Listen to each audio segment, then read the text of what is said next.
Friends, welcome back to Nisha's diary world. இன்னைக்கு நம்ம வீடியோவில் கத்திரிக்காய் வச்சு பச்சடி எப்படி பண்ணலாம் அப்படிங்கிறத நம்ம பார்க்க போகிறோம். இப்போ வாங்க வீடியோக்குள்ளே போகலாம்.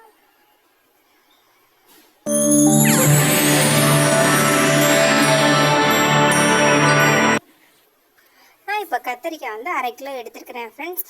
இப்போ நான் அதை கட் பண்ணுற பாருங்கள். மேலே உள்ளதை காம்பை நம்ம கட் பண்ணி எடுத்துடக்கூடாது.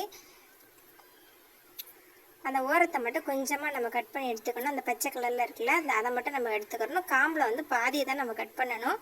இதில் பாதி அதில் நம்ம கத்திரிக்காயில் பாதி காம்பை அப்படியே வச்சுட்டு தான் நம்ம கட் பண்ணி எடுக்கணும். இப்போ 2ஆக கட் பண்ணி எடுத்துகிட்டு காட்டுறேன் பாருங்கள். இந்தமாரி கட் பண்ணிவிட்டு இப்படி வச்சு கட் பண்ணுங்கள். கையில் வச்சு கட் பண்ணிங்கன்னு சொன்னாக்கா 2 அப்படியே வெட்டுன மாதிரி வந்துடும். அப்படி செய்யக்கூடாது. இங்கே பாருங்கள், பின்னாடி எதுவுமே வெட்டலை, முன்னாடி பக்கம் மட்டும்தான் நான் வெட்டி எடுத்திருக்கேன். பாருங்கள், உள்ளார மட்டும்தான் நம்ம வெட்டியிருக்கோம். இதை கட் பண்ண உடனே நம்ம தண்ணியில் போட்டுக்கணும், இல்லாட்டி கத்திரிக்காய் கருத்த மாதிரி போயிடும். இப்போ நம்ம இதுக்கு மசாலாலாம் ஆட் பண்ணி செய்ய ஆரம்பிச்சிடலாம். இப்போ நான் பாத்திரத்தை இன்னும் ஸ்டவ்வில் நான் வைக்கலை, இப்போ சும்மா தான் வச்சுருக்கேன். இப்போ இதுக்கு 1/2 டேபிள் ஸ்பூன் சோம்பு சீரகத்தூள், 1/4 டீஸ்பூன் மஞ்சள் தூள் சேர்த்துக்கலாம். இதுக்கு தேவையான அளவு உப்பு போட்டுக்கலாம் ஃப்ரெண்ட்ஸ். கொஞ்சமாக தண்ணி ஊற்றி இதை நல்லா கரைச்சிக்கலாம். நிறைய தண்ணி சேர்த்துறாதீங்க, அப்புறம் தண்ணி வத்துறதுக்கே அப்புறம் ரொம்ப லேட் ஆயிரும். கத்திரிக்காய் குழஞ்ச மாதிரி போயிடும். இப்போ நம்ம கட் பண்ணி வச்ச கத்திரிக்காய் எல்லாத்தையுமே இதில் சேர்த்துக்கலாம். இப்போ தான் நமக்கு சேர்த்து விட்டு அதுக்கப்புறம் ஸ்டவ் ஆன் பண்ணி இதை கலவை எல்லாத்தையும் அப்படியே தூக்கி வச்சிடலாம். கத்திரிக்காய் எல்லாத்தையும் கலந்து வச்சுருக்கோம்ல, அதை அப்படியே வச்சுட்டு ஒரு மூடி போட்டு ஒரு 10 நிமிஷம் அப்படியே நல்லா வேக விட்டுடலாம். இதுக்கு கொஞ்சமாக புளி எடுத்து கரைச்சி எடுத்துக்கலாம் ஃப்ரெண்ட்ஸ்.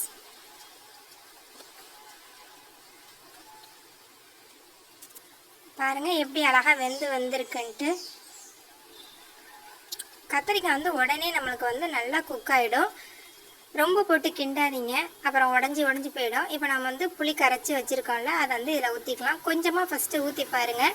உங்களுக்கு போதும் அப்படின்னாக்கா நீங்கள் அதோட நிப்பாட்டிங்க, இல்லைன்னாக்கா எல்லாத்தையுமே நம்ம ஊற்றிக்கலாம்.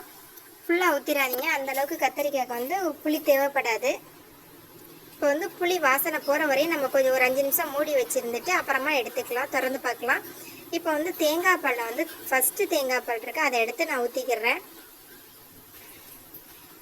இதை ஊற்றிட்டு இந்த மாதிரி மிக்ஸ் பண்ணி விட்டுக்கலாம். இல்லை உங்களால் அப்படி மிக்ஸ் பண்ண முடியல அப்படின்னாக்கா நம்ம இந்த கரண்டி மாதிரி வச்சு நம்ம இப்படி மிக்ஸ் பண்ணி விட்டுக்கலாம் ஃப்ரெண்ட்ஸ். ஆனால் கண்டிப்பாக கிண்டி விட்டுறாதீங்க, இப்படி லேசாக அப்படி எடுத்து விடுங்க. அப்போ தான் கத்திரிக்காய் அப்படியே முழுசாக இருக்கும். நம்ம சர்வ் பண்ணலையும் சூப்பராக இருக்கும், பார்க்குறதுக்கும் நல்லாயிருக்கும், சாப்பிட்றதுக்கும் நல்லாயிருக்கும். இப்போ பாருங்கள், தேங்காய் பால் ஊற்றி அதுவும் கொதிச்சிருச்சு. இப்போ நம்ம இதுக்கு ஒரு தாளிப்பு கொடுத்துக்கலாம். இதுக்கு ஒரு சின்ன பேன் வச்சு இதில் ஆயில் ஊற்றிக்கலாம். ஒரு 3 டேபிள் ஸ்பூன் போல் ஆயில் ஊற்றுங்க. ஆயில் கொஞ்சம் கூட ஊற்றுங்க, நல்லாயிருக்கும். கொஞ்சமாக கடுகு போட்டுக்கலாம், இது 1/4 டீஸ்பூன் போல் இருக்கும். ஒரு வெங்காயத்தை நான் ஆனியன் ஸ்லைஸாக கட் பண்ணியிருக்கேன், அதையும் போட்டுக்கலாம். இதுக்கு ஒரு கொத்து கருவேப்பிலை போட்டுக்கலாம். இதை நல்லா மிக்ஸ் பண்ணி விட்டுக்குருவோம். அப்புறம் ஒரு காஞ்ச மிளகா இருக்குல்ல, அதில் ஒன்றையோடு நம்ம கட் பண்ணி சேர்த்துக்கலாம். ஏன்னா இதுக்கு நம்ம மிளகாய் தூளும் நம்ம சேர்க்க போகிறோம். அதனால் ஒரு மிளகாய் மட்டும் நம்ம 2ஆக கட் பண்ணி சேர்த்துக்கலாம் ஃப்ரெண்ட்ஸ். இது நல்லா வதங்கி வரட்டும். நல்ல கலர் மாறினதுக்கு அப்புறம் நம்ம 1 டேபிள் ஸ்பூன் வடை மிளகாய் தூள் சேர்த்துக்கலாம்.